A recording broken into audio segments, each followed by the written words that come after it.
नमस्कार मित्रांनो, learn from IITN मध्ये आपलं स्वागत आहे.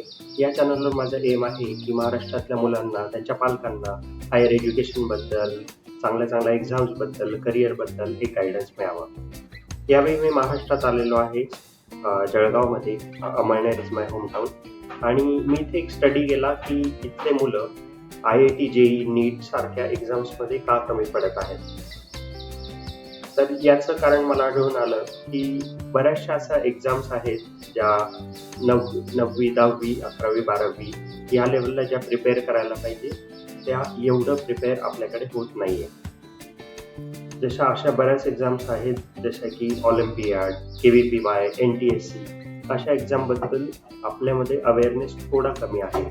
तर या व्हिडिओमध्ये अशाच एका एक्झामबद्दल मी सांगणार आहे आणि ती एक्झाम आहे KVPY. KVPY stands for Kishore Vaigyanik Protsahan योजना. तर हा एक नॅशनल प्रोग्राम ऑफ फेलोशिप म्हणजे स्कॉलरशिपचा एक प्रोग्राम आहे आणि हा फंड केला जातो department of science and technology, government of India. आणि याचा मोटो आहे की स्टुडंट्सला सायन्सेसमधल्या रिसर्चबद्दल थोडं अवेअर करणं, त्यांना प्रोत्साहन देणं. तर हा प्रोग्राम जे लोक बेसिक सायन्सेसमध्ये डिग्री परस्यू करणार आहेत त्यांना स्कॉलरशिप देण्यासाठी, त्यांना रिसर्चच्या ऑपॉर्च्युनिटीज देण्यासाठी आणि फॅसिलिटीज देण्यासाठी आहे. पण ही एक्झाम प्रत्येक सायन्स स्टुडंटने दिलीच पाहिजे. त्याचे रिझन्स मी तुम्हाला नेक्स्ट एक्सप्लेन करेलच. जर तुम्ही बेसिक सायन्सेसचं अंडर ग्रॅज्युएशन करत असाल, म्हणजे BSc किंवा BS, bachelor of sciences degree basically, तर तुम्हाला स्कॉलरशिप किती मिळेल हे पहा. तर तुम्हाला दर महिन्याला 5,000 आणि वन्स अ इयर 20,000, म्हणजे इन टोटल BScच्या प्रत्येक वर्षी तुम्हाला 80,000 मिळतील फॉर 3 इयर्स. आणि जर तुम्ही MSc केलं तर दर महिन्याला 7,000 आणि वन्स अ इयर 28,000ची ग्रँट मिळेल. म्हणजे MScच्या 2 वर्षात पर इयर तुम्हाला 1.12 lakhs मिळतील. तर हा आहे स्कॉलरशिपचा प्रोग्राम आणि हा खूप बेनिफिशियल होईल लोकांना ज्यांची फायनान्शियल कंडिशन थोडी कमी असते, तर त्यांना हा खूप मोठा सपोर्ट आहे. आणि याचं एक बेस्ट बेनिफिट म्हणजे जर तुम्हाला KVPY स्कॉलरशिप मिळाली तर तुम्हाला एक आयडेंटिटी कार्ड मिळेल आणि ते आयडेंटिटी कार्ड नॅशनल आणि इंटरनॅशनल लेवलच्या ज्या लॅबोरेटरीज आहेत, युनिव्हर्सिटीज आहेत, त्यांच्या लायब्ररीजमध्ये, त्यांच्या लॅबोरेटरीजमध्ये तुम्हाला एक्सपेरिमेंट करण्यासाठी फ्री पास असेल. तर तुम्ही कुठल्याही ज्या अफिलिएटेड कॉलेजेस किंवा लॅबोरेटरीज आहेत तिथे जाऊन तुम्ही तुमचं रिसर्च करू शकता. आणि ही फेलोशिप कंटिन्यू करण्यासाठी तुम्हाला BScच्या सेकंड इयर नंतर समर कॅम्प अटेंड करावा लागतो. त्याच्यामध्ये तुम्हाला एक रिसर्च प्रोजेक्टही करावा लागतो. तर हा ॲक्च्युली BSc जे करणार आहेत, ज्यांचं एम BSc करणं आहे किंवा रिसर्च करणं आहे, तर ही एक्झाम तुम्ही मस्ट आहे. ही एक्झाम तुम्ही द्यायलाच पाहिजे, कारण याच्यामध्ये फॅसिलिटीज खूप आहेत. नेक्स्ट पाहूया की सिलेक्शन प्रोसेस काय आहे. याच्यामध्ये एक ॲप्टिट्यूड टेस्ट कंडक्ट केली जाते ऑल इंडिया लेवलला आणि ती बेसिक सायन्सेसमध्ये असते, म्हणजे फिजिक्स, केमिस्ट्री, मॅथ्स आणि बायोलॉजी. आणि जर तुम्ही ॲप्टिट्यूड टेस्टमध्ये जर चांगले रँक मिळवली तर तुम्हाला इंटरव्ह्यूसाठी बोलवलं जातं इन IISc बँगलोर. तर IISc बँगलोर हे इंडियाचं टॉपचं रिसर्च इन्स्टिट्यूट आहे. तर एलिजिबिलिटी पाहूया. तर ही एक्झाम 11वी सायन्सची मुलं, 12वी सायन्सची मुलं किंवा BSc फर्स्ट इयरचे मुलं देऊ शकतात. तर 11वी सायन्सच्या मुलांसाठी या पेपरचं नाव असतं SA स्ट्रीम, कारण याच्यामध्ये सिलेबस हा 11th लेवल टाईपचा असतो. 12thचे स्टुडंट्स ही एक्झाम देतात, त्याला SX स्ट्रीम म्हणतात आणि फर्स्ट इयर BScची मुलं जे देतात त्याला SB स्ट्रीम म्हणतात. जर तुम्ही 11वीला आहात तर तुम्ही SA देणार, 12वीला असाल तर SX आणि फर्स्ट इयर BScला असाल तर SB स्ट्रीम देणार, कारण त्यांचं सिलेबसमध्ये क्वेश्चनच्या लेवलमध्ये थोडा फरक असतो. एक्झाम दिल्यानंतर आणि इंटरव्ह्यू नंतर जी मेरिट लिस्ट लागते त्याच्यामध्ये अप्रॉक्सिमेटली 70 ते 150 मुलांचं सिलेक्शन होत असतं या फेलोशिपसाठी. आणि त्या मुलांना मग BSc आणि MSc मध्ये स्कॉलरशिप मिळते पर मंथला. तर याचा एक्झाम पॅटर्न समजून घेऊया. ही एक्झाम 3 तासाची असते. त्याच्यामध्ये 80 क्वेश्चन्स असतात 100 मार्काचे, म्हणजेच 60 क्वेश्चन्स हे 1 मार्कचे असतात आणि उरलेले 20 क्वेश्चन हे 2 मार्कचे असतात. यामध्ये सिलेबस असतो फिजिक्स, केमिस्ट्री, मॅथ्स, बायोलॉजी प्रत्येक सब्जेक्टचे 20 क्वेश्चन्स आणि त्याचे 2 पार्ट्स असतात. पार्ट 1 मध्ये 15 क्वेश्चन्स 1 मार्काचे आणि पार्ट 2 मध्ये 5 क्वेश्चन्स 2 मार्काचे. आणि यामध्ये निगेटिव्ह मार्किंग असते, 1/4 निगेटिव्ह मार्किंग, म्हणजेच 1 मार्कचं क्वेश्चन जर तुम्ही रॉंग टिक केलं तर 0.25 मार्क्स हे डिडक्ट केले जातील आणि पार्ट 2च्या क्वेश्चन्समध्ये जर आन्सर रॉंग आलं तर 0.5 मार्क्स डिडक्ट करण्यात येतील आणि जर तुम्ही कुठलंच क्लिक नाही केलं तर तुम्हाला मार्क्सही मिळणार नाही आणि निगेटिव्ह पण होणार नाही. हे महत्त्वाचं आहे की 11वी सायन्सचे स्टुडंट्स ही जी एक्झाम देतील त्यावेळी फिजिक्स, केमिस्ट्री, मॅथ्स, बायोलॉजी हे 4ही विषय कंपल्सरी असतात. पण 12वी आणि फर्स्ट इयर BScच्या मुलांना एक सब्जेक्ट ऑप्शनल असेल. म्हणजे तुम्ही जर बायोलॉजी स्ट्रीमचे नसाल, तुम्ही फक्त PCM घेतलेलं असेल तर तुम्ही फक्त PCM चूज करू शकता. आणि एकदाची शॉर्टलिस्टिंग झाल्यानंतर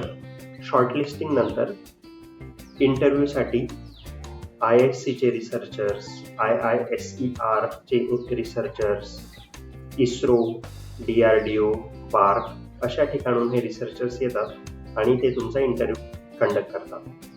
त्याच्यामध्ये त्यांना पाहायचं असतं की मुलाची रिसर्चबद्दल ॲटिट्यूड किती आहे आणि तो खरंच सायन्सेसच्या रिसर्चमध्ये इंटरेस्टेड आहे की नाही. तर असल्या टाईपचा तो इंटरव्ह्यू असतो. इम्पॉर्टंट डेट्स पाहून घेऊ की ह्या एक्झामचे फॉर्म्स कधी आउट होतात, ॲडव्हर्टाइजमेंट कधी येते. तर 11 मे हा टेक्नॉलॉजी डे असतो त्यावेळी आणि 2nd वीक ऑफ जुलैमध्ये या एक्झामची ॲडव्हर्टाइजमेंट येत असते. आणि ह्या वर्षाची जी एक्झाम आहे त्याचे ॲप्लिकेशन्स ऑलरेडी ओपन झालेले आहेत, जे की जनरली जुलैमध्ये येत असतात आणि ऑगस्ट 25 पर्यंत तुम्हाला ते भरायचे आहे. आणि एक्झाम ही असणार आहे 7 नोव्हेंबरला.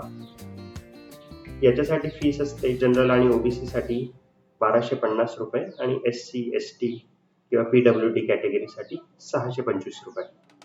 या वेगवेगळ्या सिटीज आहेत जिथे ही एक्झाम कंडक्ट केली जाते. तर आपण महाराष्ट्राचे पाहूया कुठले सेंटर्स आहेत.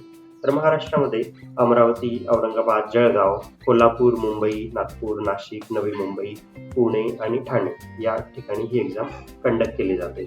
आणि ही कम्प्युटर बेस्ड टेस्ट CBT टाईपची असते, म्हणजे ऑनलाईन असेल आणि तुम्हाला 4 पैकी 1 ऑप्शन टिक करायचा असेल. कुठल्याही एक्झाम देताना त्याचे प्रिव्हियस इयर्स क्वेश्चन्स हे खूप इम्पॉर्टंट असतात, कारण त्याच्यावरूनच तुम्हाला त्या एक्झामचा पॅटर्न कळेल, त्या एक्झामची डेप्थ कळेल आणि लेवल कळेल.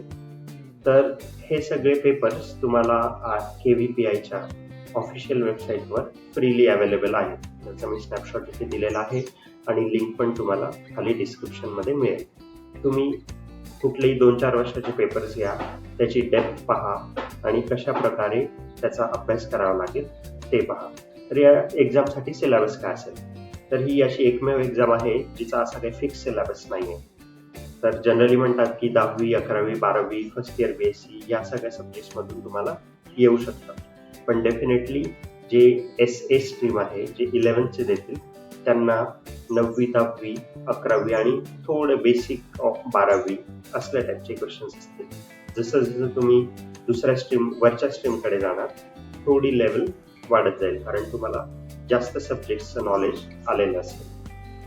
तर ह्यासाठी प्रिपेअर तुम्ही कसं कराल, तर मी तर म्हणेल की कुठलीही exam IIT, JEE, NEET, KVPY, Olympiad या सगळ्यांचं प्रिपरेशन ॲक्च्युली 8वी पासूनच सुरू व्हायला पाहिजे.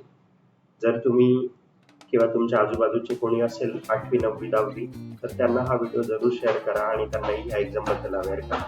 तर 8वी, 9वी, 10वी हा एक बेस असतो आणि 9वी आणि 10वी NCERTचे बुक्स जे असतात ते खूप सायन्सला धरून आहेत. त्याच्यामध्ये इनडेप्थ आहे जे की IIT JEE साठी उपयोगी पडतं, NEET साठी उपयोगी पडतं, MHT CET साठी सुद्धा ते उपयोगी पडेल.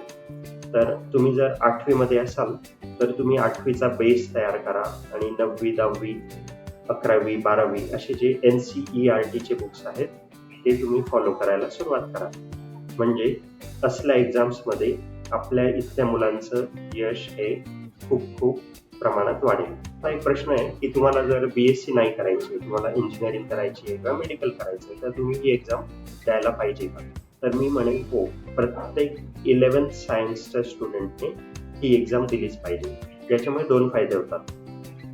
ही एक्झाम नोव्हेंबरमध्ये असल्यामुळे तुम्हाला नोव्हेंबरपर्यंतची सिलेबस आहे त्याच्यावर जर तुम्ही एक्झाम दिली तर तुम्हाला ऑल इंडिया लेवलची रँकिंग कळेल आणि तुमचं किती नॉलेज आहे त्या दृष्टीने तुम्ही कसं प्रिपेअर करावं पुढे JEE-साठी, नीटसाठी चांगलं यश कसं मिळवायचं, तर ह्या गोष्टींचं एक तुम्हाला अंदाज हा 11वी मध्येच येईल.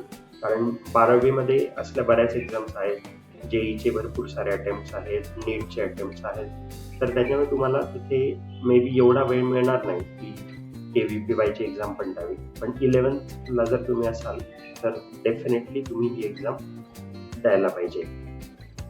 नंतर दुसरी कॅटेगरी आहे की जर तुम्हाला रिसर्चमध्ये इंटरेस्ट असेल, तुम्हाला BSc करायचंच आहे पुढे जाऊन, तर तुम्ही ही एक्झाम द्यायलाच पाहिजे. कारण जर तुम्हाला स्कॉलरशिप मिळाली तर तुम्हाला फायनान्शियली खूप छान बॅकअप मिळेल. तुमचं KVPYचं तुमच्याकडे रेझ्युमेमध्ये असेल तर तुम्हाला कुठेही, म्हणजे तुम्ही इंजिनिअरिंगला असाल, मेडिकलला असाल, तर तुमच्या रेझ्युमेला एक बूस्ट मिळेल की तुम्ही KVPY स्कॉलर आहात. नंतर तिसरी कॅटेगरी आहे की BScच्या फर्स्ट इयरच्या कुठल्याही ब्रांचच्या स्टुडंटनी ही एक्झाम द्यायलाच पाहिजे. कारण दिस इज द लास्ट चान्स जेव्हा तुम्ही ही एक्झाम देऊ शकता आणि जर तुम्हाला स्कॉलरशिप मिळाली तर तुमचं BSc MSc हे फायनान्शियली खूप असिस्टेड होऊन जाईल. हा व्हिडिओ जास्तीत जास्त लोकांपर्यंत शेअर करा. आपल्या इकडे जे अवेअरनेस नाही आहे अशा एक्झाम्सबद्दल, तर ह्या व्हिडिओ थ्रू ॲटलिस्ट मुलांना कळेल की KVPY, ऑलिम्पियाड असल्या टाईपच्या एक्झाम्सही असतात. ऑलिम्पियाडवर पण मी आणखी व्हिडिओज बनवणार आहे आणि अशाच प्रकारचे खूप सारे व्हिडिओज मी बनवत असतो. जर तुम्हाला KVPY बद्दल आणखी इन्फॉर्मेशन पाहिजे असेल, स्टडी स्ट्रॅटेजी हवी असेल, थोडा सिलेबस हवा असेल तर कमेंट करा. मी त्याच्यावर एक व्हिडिओ बनवण्याचा नक्की प्रयत्न करेन. तर आणखी इन्फॉर्मेशनसाठी ही आहे त्यांची ऑफिशियल वेबसाईट, ज्यावर तुम्हाला आणखी डिटेल्स मिळू शकतील. तर याची लिंक मी डिस्क्रिप्शनमध्ये दिलेली आहे, तर ती तुम्ही चेक करू शकता. त्याच्यामध्ये एक्झामबद्दल माहिती आणि हे जे क्वेश्चन पेपर्स मी म्हटलो विथ आन्सर कीज आहेत, तर तुम्हाला इतर ठिकाणी बघण्याची सुद्धा गरज नाही. आणि ह्याबद्दल आणखी इन्फॉर्मेशन, फेलोशिप्स कशा असतात, एलिजिबिलिटी काय असते, सिलेक्शन प्रोसिजर, ॲप्लिकेशन्स जे की तुम्ही इथूनच करू शकता, FAQs आहेत जर तुम्हाला काही क्वेश्चन्स असतील तर, आणि फायनली रिझल्ट्स. ह्या एक्झामची एक इंटरेस्टिंग गोष्ट म्हणजे की 1999 पासून ही एक्झाम कंडक्ट करण्यात येते आहे आणि 1999 पासूनचे जे मेरिट लिस्टला मुलं आहेत सगळ्यांचे नावं अजूनही या वेबसाईट्सवर आहेत आणि तुमचं जर नाव ॲड झालं ते कायम या वेबसाईट्सवर असतील आणि कायम तुम्ही KVPYचे फेलो म्हणून ओळखले जाणार. तर हा व्हिडिओ जास्तीत जास्त लोकांपर्यंत शेअर करा आणि अवेअरनेस निर्माण करा. भेटूया एका नेक्स्ट व्हिडिओमध्ये. तोपर्यंत जय हिंद, जय महाराष्ट्र.